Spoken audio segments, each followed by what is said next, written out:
आपके कराची वाले जब उधर आए थे, ये फैसल वावड़ा, और मैं इसका गवाह हूं, जब अंदर आए तो मुझे कहा कि वो आपका मरकज, मैंने कहा यही हमारा मरकज है। तो मुझे बताया बाबा जी यहाँ पे रहते थे, मैंने कहा कि यहाँ पे रहते थे, वो सामने इनका घर है। तो कह रहा कि अब साहब साहब जो है अमीर मोहतरम का नाम लिया, वो भी यहाँ पे रहते हैं। मैंने कहा हुजूर वो भी यहाँ पे रहते हैं। तो सामने वो छोटा सा कमरा था, तो उसी कमरे में जब बिठाया तो इधर उधर देखने लगा, उसी वक्त उन पर हैबत तारी हो गई।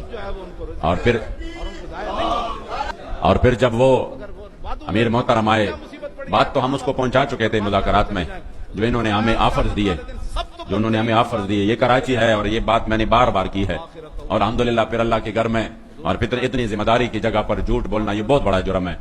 और ये बार बार मैंने पश्तो में, उर्दू में, ये है सोशल मीडिया पर, कि उन्होंने हमें कहा ना कि आप इस मुआहदे से पीछे हट जाएं तो हम आपको ये देंगे, हम आपको ये देंगे, तो हम आपको ये देंगे। बहुत सारे इन्होंने हमें ऑफर्स किए, सेनेट भी देंगे, हम आपको ऑन द स्पॉट जितना पैसा आप मांगते हैं हम आपको पैसा भी देंगे। और ये नहीं कि हम ये पैसा इसलिए दे रहे हैं कि हम आपको खरीद रहे हैं, नहीं नहीं, आप तो माशाल्लाह दीन का इतना काम कर रहे हैं कि हम यही चाहते हैं कि अभी आप एक मस्जिद में कर रहे हैं तो हम आपको बाजार में लेके चले, अभी आप सिर्फ पाकिस्तान में कर रहे हैं तो हम चाहते हैं कि आप जो है ना दुनिया में घूमे फिरे, इसको भी हम पासपोर्ट देंगे, आपको भी वो पासपोर्ट देंगे, तो आपको वीजों की भी जरूरत नहीं रहेगी, आप घूमे फिरे, इस मिशन को आगे बढ़ाए, अपने मसाजिद को पैसे दे, अपनी मदारिस को दे, अपने शुहदा को दे, इस पे आप दीन की खिदमत करें इस तरह की। और आइंदा के लिए तीसरी जो सबसे बड़ी उन्होंने दी, आइंदा के लिए अभी से जो भी कौमी हल्का हो, जो भी सूबाई हल्का हो, वो अभी से आप हमें बताएं कि ये हल्के हमारे लिए छोड़ दे, हम अभी से लिख कर देते हैं कि ये आपके लिए छोड़ देते हैं। बस सिर्फ इस इंटरनेशनल फोरम पे जाके बात करेंगे, आप फ्रांस जाएंगे, आप फला मुल्क जाएंगे, आप पेरिस जाएंगे।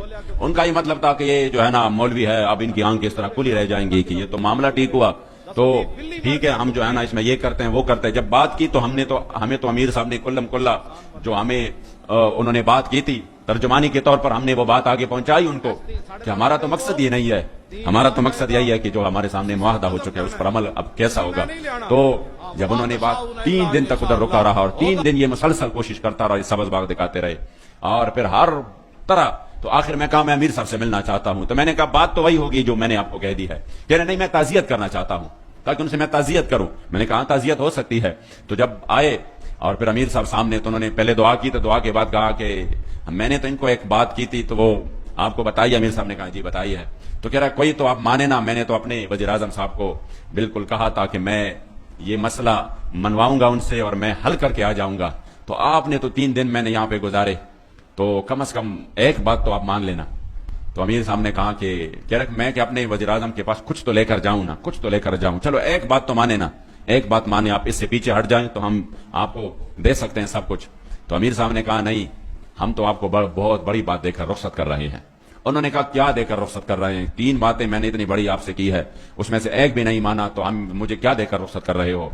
तब उसी वक्त अमीर मोहतरम ने जो तारीखी जुमला इरशाद फरमाया, जिस पर हमें इंशाअल्लाह फख्र रहेगा, और वो जुमला बार बार कहकर मेरे ईमान को ताजगी मिल जाती है, और मुझे तहरीक पर अपने कायद पर फख्र है कि आपने उसी वक्त फरमाया कि नहीं, जाकर अपने वज़ीर आज़म को कह दो कि 1450 साल बाद भी उस पाकिस्तान में जहां पर लोग जो है ना 3000 और 5000 पर बिक जाते हैं, और जहां पर बिरयानी की एक प्लेट पर भी बिक जाते हैं, आप अपने वज़ीर आज़म को बताना कि अब भी पाकिस्तान में हुजूर के वो गुलाम रहते हैं जो पूरी दुनिया की ताकतें मिलकर न उनको डरा सकते हैं, न उनको झुका सकते हैं, न उनको खरीदा जा सकता है।